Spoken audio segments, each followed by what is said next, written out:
जो तुम दूध कटोरी में लेकर शंकर को समर्पित करते हो, शिवजी पर जो तुम दूध चढ़ाते हो, शंकर पर अगर थोड़ा सा भी, 1 चम्मच भी दूध चढ़ाया है तो 4 हिस्से हो गए। पहला वो दूध का हिस्सा गया कहां? वास्तु के देवताओं के पास। किसके पास गया है? जम के बोलिए जरा। वास्तु के देवताओं के पास। जो दूध से स्वीकृत रहते। हिंदू धर्म में आज भी नियम है, जब वास्तु पूजन होती है तो गैस पर रखकर दूध को उफाना जाता है, तपाया जाता है, दूध गिरता है तो उससे मालूम पड़ता है कि वास्तु का देवता कितना प्रसन्न हुआ है।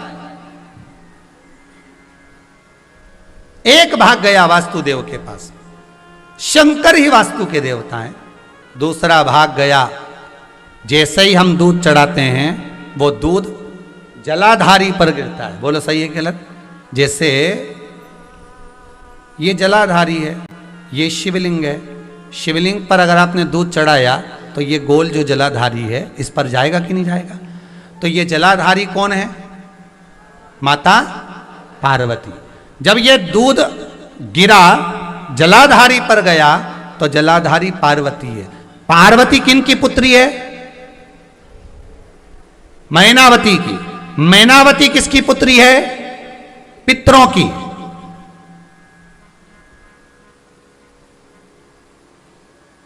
जब ये दूध पार्वती के हस्त कमल पर जाता है, पार्वती इस दूध का भाग मैनावती को देती हैं कि माता आपने मुझे दूध पिलाकर पालन किया है। इस भाग को जब मैनावती को मिलता है तो मैनावती अपने पितरों को प्रदान कर देती है कि आपके बल पर आज मुझे ये प्राप्त हो रहा है, आज मुझे मिला। तो शंकर पर चढ़ाए गए दूध का एक भाग वास्तु को गया, दूसरा भाग जम के बोलो पितरों को गया, तीसरा भाग शिव को चढ़ाया गया दूध का तीसरा भाग जाता शंकर के गले में जो विषधर बैठा है। कौन? वासुकी नाग। वासुकी नाग।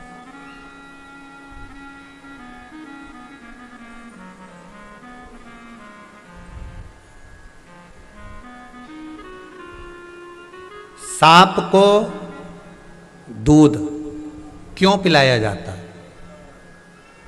उत्तर दे कोई जिसको ज्ञात हो। सर्प को दूध क्यों पिलाया जाता है? किस लिए पिलाते हैं?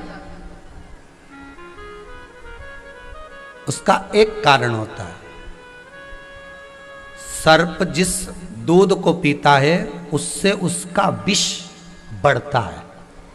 सांप दूध जब पीता है तो उसका विष की मात्रा बढ़ती है, उसका जहर और जहर का जो तत्व है वो बढ़ने लगता। इसलिए आपने कभी कभी सुना होगा, जितना दूध पिलाओगे उतना विष उगलेगा। सुना है कि नहीं सुना कहावत को? जितना दूध पिलाओगे उतना विष उगलेगा। सर्प की गणना के अंतर्गत सांप जिस दूध को पीता है उसका वो विष बनाकर प्रदान करता है, उसका विष वो देता।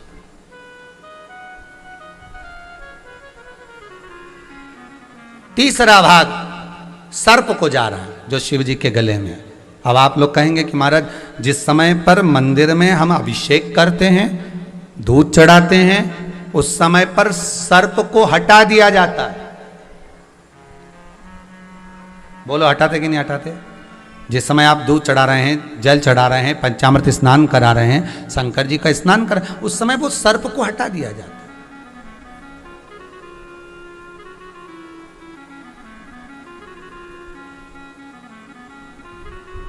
सर्प को हटा देते हैं। जब सर्प वहां रहता ही नहीं है तो तीसरा भाग फिर सर्प को कैसे प्राप्त हो गया? शंकर जी पे चढ़ाए हुए दूध का तीसरा भाग सर्प को कैसे मिला? शिव महापुराण की कथा कहती है तीसरा भाग जो कंठ पर भगवान के विष विराजमान है, उस विष से दूध का स्पर्श होता है। प्रत्येक शिवलिंग के अंदर, प्रत्येक शिवलिंग के अंदर, सारे ब्रह्मांड में जितने शिवलिंग हैं, प्रत्येक शिवलिंग के अंदर वासुकी नाग का चौथे नंबर का भाई कर्कोटक उसके अंदर विराजमान है। प्रत्येक शिवलिंग के अंदर। जब हमने दूध चढ़ाया, तीसरा भाग किसके पास गया? बोलते जाओ, पहला किसके पास गया है? सबसे पहला किसके? दूसरे नंबर का, जम के बोलो, पितरों का। तीसरा सर्पदेव के पास गया, नागों के पास। और दूध चढ़ाने का चौथा भाग कहां जा रहा है? तो ध्यान दीजिएगा, इस मनुष्य की देह को पाने के बाद हमारी सामर्थ्यता नहीं है कि हम 33 कोटि देवता को अलग अलग स्नान करा सकें, 33 कोटि देवता को अलग अलग दूध चढ़ा सकें, 33 कोटि देवता को अलग अलग चावल चढ़ा सकें, 33 कोटि देवता को अलग अलग हम चंदन चढ़ा सकें। ये हमारी सामर्थ्यता नहीं। तो क्या करा?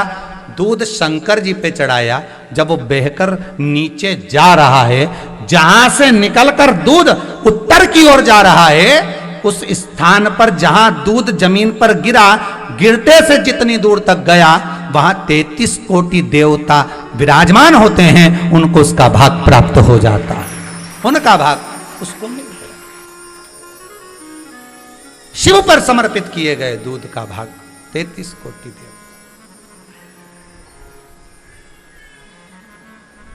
शंकर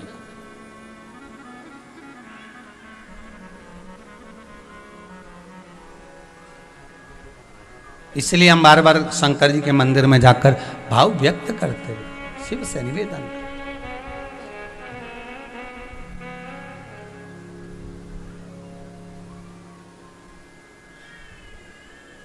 भगवान शिव से आराधना करते महाराज।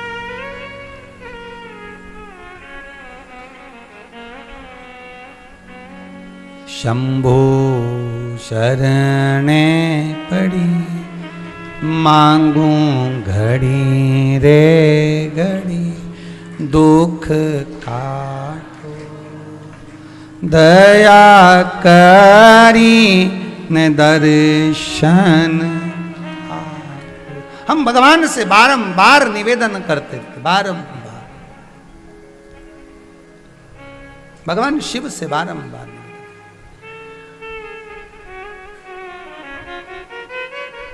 बाबा इतनी कृपा करना बस कि काहे की माला बनी कौन नाम जपना, काहे की माला बनी कौन नाम जपना, जाना है हमको केला ओ भोले बाबा, जाना है हमको कैलाश ओ भोले बाबा, जाना है हमको कैलाश ओ भोले बाबा, जाना है हमको कैलाश ओ भोले बाबा, हमको कैलाश भोले, हमको कैलाश, हमको कैलाश भोले, हमको कैलाश, हमको कैलाश भोले, हमको कैलाश, हमको कैलाश भोले, हमको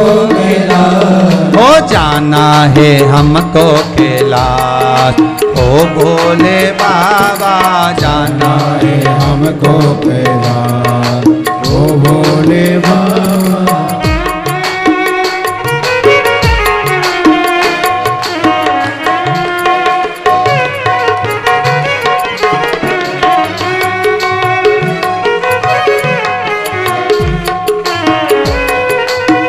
आओ ताली सेवा देते हैं बड़े आनंद के साथ।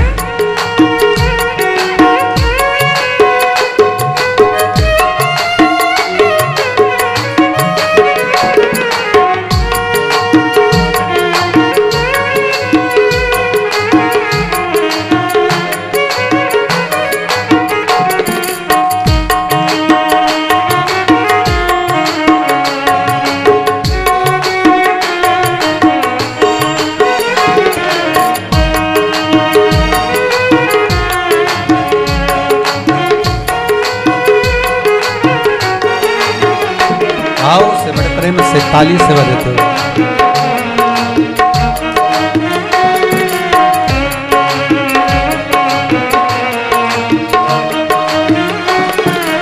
काहे की माला बनी कौन नाम जपना, काहे की माला बनी कौन नाम जपना, काहे की माला बनी कौन नाम जपना, काहे की माला बनी कौन नाम जपना। अरे कौनो लगा देगा पार ओ भोले बाबा, कौन लगा देगा पार ओ भोले बाबा। जाना है हमको कैलाश ओ भोले बाबा, जाना है हमको कैलाश ओ भोले बाबा। हमको कैलाश बोले हमको कैलाश, हमको कैलाश बोले हमको कैलाश, ओ हमको कैलाश बोले हमको कैलाश, हमको कैलाश बोले हमको कैलाश। ओ जाना है हमको कैलाश ओ भोले बाबा, जाना है हमको कैलाश ओ भोले बाबा।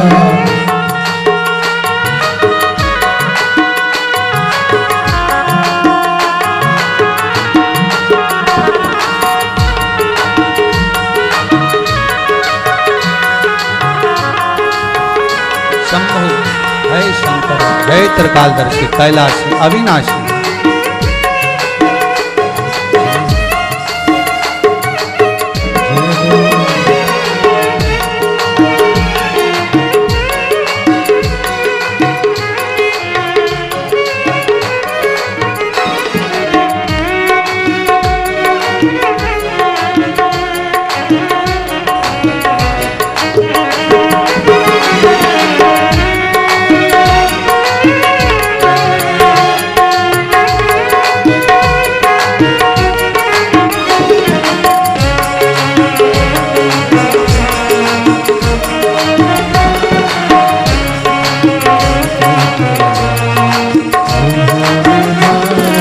तुलसी की माला बनी राम नाम जपना, तुलसी की माला बनी राम नाम जपना, तुलसी की माला बनी राम नाम जपना, तुलसी की माला बनी राम नाम जपना। अरे शंकर लगा देंगे पार ओ भोले बाबा, शंकर लगा देगा पार ओ भोले बाबा। ओ शंकर लगा देंगे पार ओ भोले बाबा, शंकर लगा देंगे पार ओ भोले बाबा।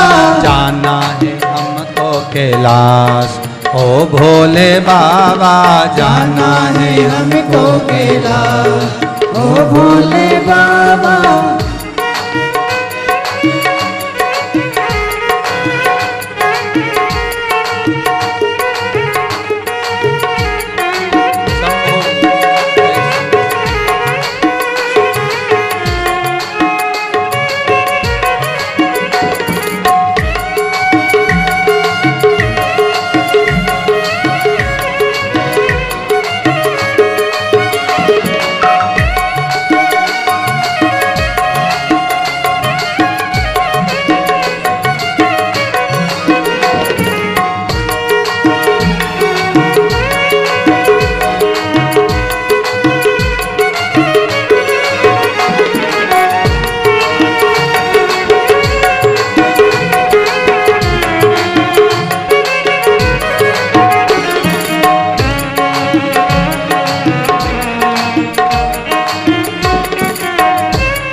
काहे की नैया बनी कौन है खिवैया, काहे की नैया बनी कौन है खिवैया, काहे की नैया बनी कौन है खिवैया, काहे की नैया बनी कौन है खिवैया। कौन लगा देगा पार ओ भोले बाबा, कौन लगा देगा पार ओ भोले बाबा। जाना है हमको कैलाश ओ भोले बाबा, जाना है हमको कैलाश ओ भोले बाबा। जाना है हमको कैलाश ओ भोले बाबा जाना है हमको कैलाश, ओ भोले बाबा। हो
राम जी के वैया, चंदन की नैया बनी राम जी के वैया, चंदन की नैया बनी राम जी के वैया, चंदन की नैया बनी राम जी के वैया। शिव शंकर लगा देंगे पार, ओ भोले बाबा शंकर लगा देंगे पार, ओ भोले बाबा।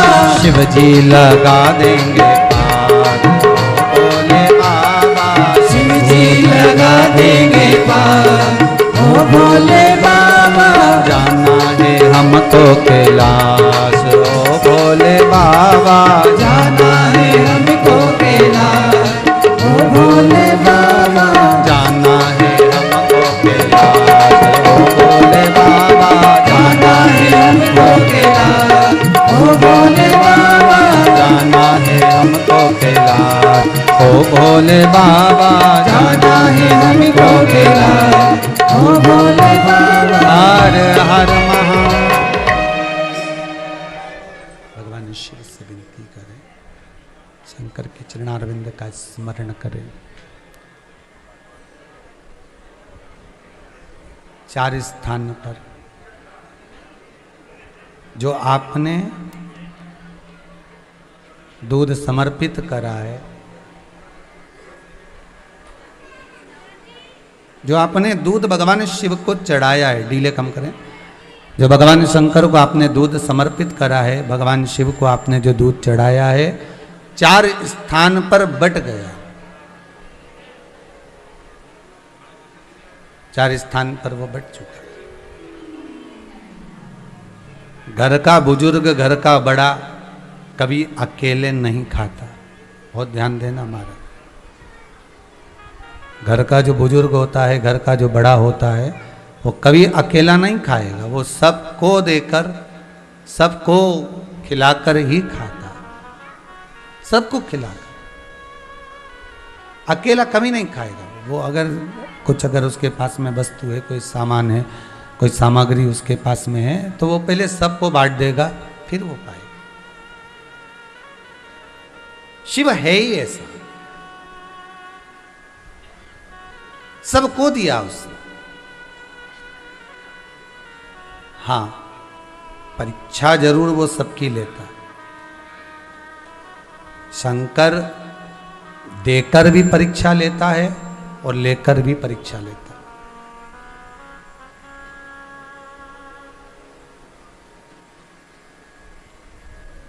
भगवान शंकर के साथ पार्वती जी ने जो मंगल विवाह करा, तो पार्वती के पास में दुनिया के लोगों को भले ये लगा हो कि पार्वती जी के पास में कुछ भी नहीं, गुफा में प्रवेश करती हैं, गुफा में रहती हैं, कुछ है भी नहीं, वस्तु सामग्री कुछ दिखती भी नहीं है। भले दुनिया के लोगों को नजर नहीं आ रहा कि कुछ नहीं है, पर ईमानदारी से बोलो, शिव महापुराण की कथा कहती है जब चोर को कुबेर बना सकता है, तो क्या पार्वती जी को हीरा सोना चांदी का आभूषण नहीं दिला सकता है? विचार करिएगा जरा।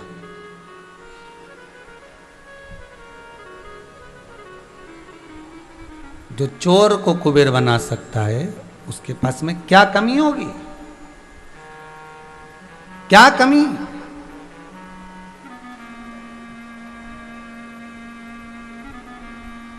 फिर वो पार्वती जी को वंचित क्यों रखे सामग्री से?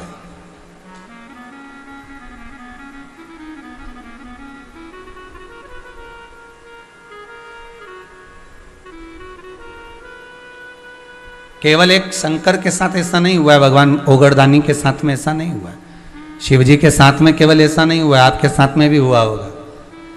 ड्राइवर ने कहा, सेठ जी जरा मुझको 12,000 रुपये दे दो ना। सेठ जी ने पूछा क्यों? बस चाहिए मेरे को। सेठ जी ने 12,000 रुपये दे दिए उसको। मुनीम को जिसने मांगा उसको 12,000 दिया, वो ले गया और 12,000 की उसने वॉशिंग मशीन खरीद ली, अपनी पत्नी को लाकर दे दी। सेठ जी ने एक दिन पूछ लिया, क्यों रे तूने ये 12,000 का क्या करा? वॉशिंग मशीन खरीद लाया सेठ जी। अच्छा, घर पे रख दी, कपड़ा धुल रहे हैं बढ़िया चकाचक।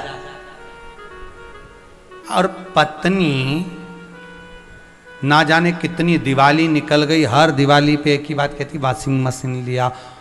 तुमने दूसरे को दिया, वो ले आया, पर घर में वही वस्तु ना आई, उसका कुछ कारण हो सकता। तो क्या सेठ जी के पास में पैसा नहीं है? अरे बोलो तो जम के, है ना। जब वो 12,000 उसको दे सकता है, 15,000 किसी को दे सकता है, तो क्या घर में सामान नहीं ला सकता? ला सकता है। पर सेठ ये विचार करता है कि बच्चों को, बहू को, परिवार को थोड़ा सा रहने का तरीका आ जाए तो दुनिया की सारी वस्तु लाकर घर में पटक दूंगा, पर थोड़ा सा रहना आना चाहिए। मेरी मां जगतजननी जगदम्बा माता पार्वती बड़ी बहुली है, बड़ी बहुली, इतनी भोली है माता पार्वती, इतनी भोली कि एक बार लक्ष्मी जी आ गई पार्वती जी के पास में, और लक्ष्मी जी ने आकर माता पार्वती से निवेदन करा। लक्ष्मी जी स्वयं माता पार्वती के पास में आई और आकर उन्होंने निवेदन करा माता पार्वती से, पार्वती, हे जगतजननी जगदम्बा, हे अम्बा, हे भवानी माँ, कृपा करो, क्या चाहिए? मेरी मांग का सिंदूर अमर कर दो। पार्वती ने कहा, इतनी सी बात, ये ले अमर।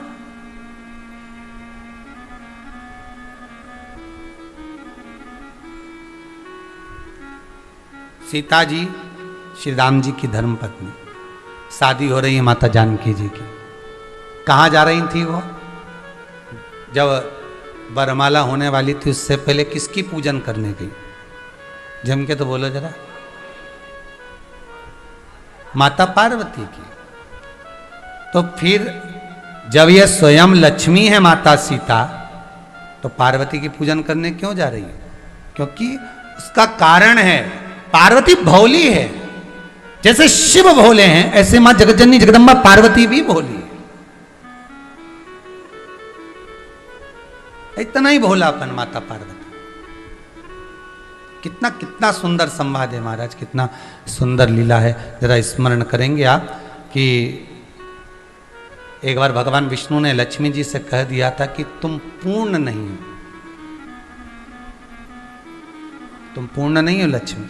लक्ष्मी जी रो पड़ी थी, बिलक पड़ी, नैनों से जल बह रहा था।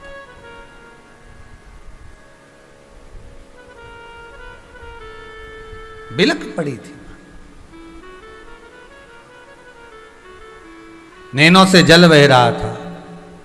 तो पूछा लक्ष्मी ने भगवान विष्णु से कि मुझे पूर्ण क्यों नहीं कहा गया?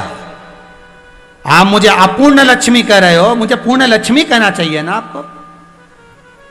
अब विवाद जब होता है ना, गुस्सा जब किसी को आता है ना, तो फिर वो कहने में नहीं चूकता, तुरंत कह देता। फिर वो तो कजन कितना उखाड़ा करता है, ना जाने कहाँ कहाँ की बात निकाले। तो कह दिया कि तुम पूर्ण लक्ष्मी नहीं हो, तुम पूर्ण नहीं हो। लक्ष्मी जी को बड़ा दुख हुआ, लक्ष्मी जी को बड़ा बड़ा मन में ये बात खली कि मुझे पूर्ण नहीं कहा। लक्ष्मी जी रोती रोती सरस्वती जी के पास में पहुंच गई। सरस्वती जी ने कहा, क्या हो गया, क्यों रो रही है, हुआ क्या तेरे को, जो बोल तो सही। बस क्या बताऊं, मेरे पति ने मुझे अपूर्ण कहा है।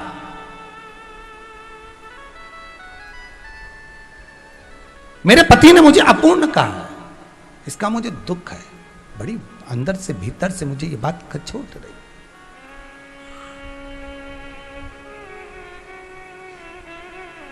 सरस्वती जी बोली, इतनी सी बात के लिए तू रो रही है?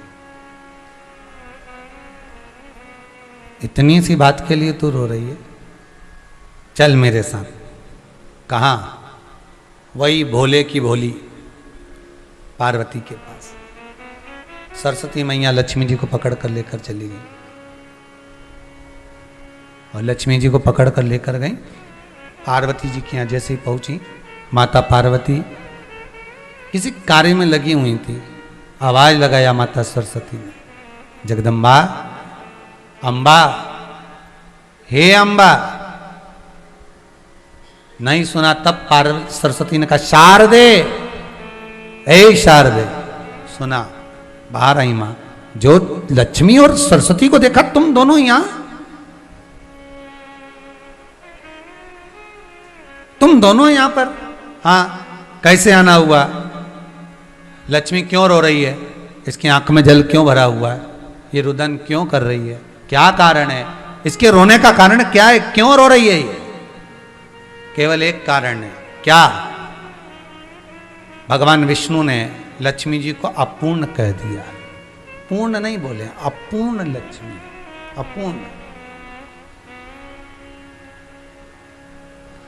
पार्वती जी बोली, इतनी सी बात के लिए तुझे रोना आ रहा है? इतनी सी बात के लिए रो रही कि तेरे को अपूर्ण कह दिया? अब भी मैं तेरे को पूर्ण कर देती हूं। 1 मिनट की देरी नहीं करी माता ने। गणेश, ओ गणेश, विनायक, ओ विनायक, लंबोदर, ओ लंबोदर। जो आवाज लगाई, गणेश जी महाराज दौड़ कर आए। हाँ मां, इधर आओ। गणेश जी का हाथ पकड़ा माता पार्वती ने, ले जाकर लक्ष्मी जी की गोद में बिठा दिया। ले, आज से तू पूर्ण हो गई, आज से तू पूर्ण हो गई। ये आज से पूर्ण हो गई।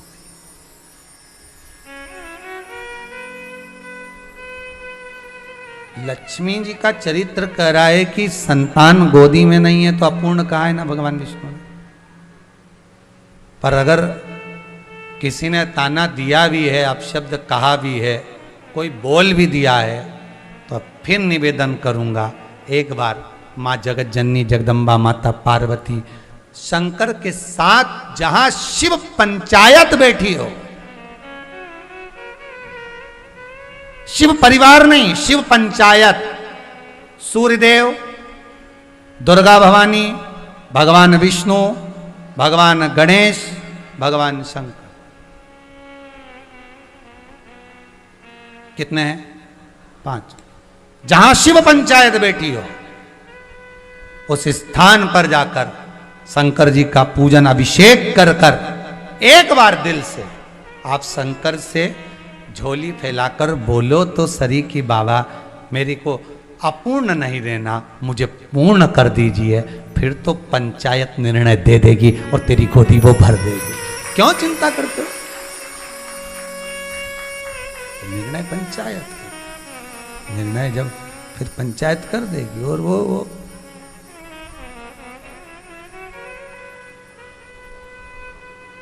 तेरे दरबार की बाबा निराली शान देखी है, तेरे दरबार की बाबा निराली शान देखी है। तुझे देते नहीं देखा, पर झोली भरी देखी है। मुख दुनिया मोड़ेगी बाबा, तू मुखड़ाना मोड़। भगवान से निवेदन तो करना कि दुनिया भले मुख मोड़ ले, संसार के लोग भले मुख मोड़ लें, पर आपसे निवेदन है आप मत मोड़ना। मुख दुनिया मोड़ेगी बाबा, तू मुखड़ाना मोड़ी। मेरी लगी परी तीनों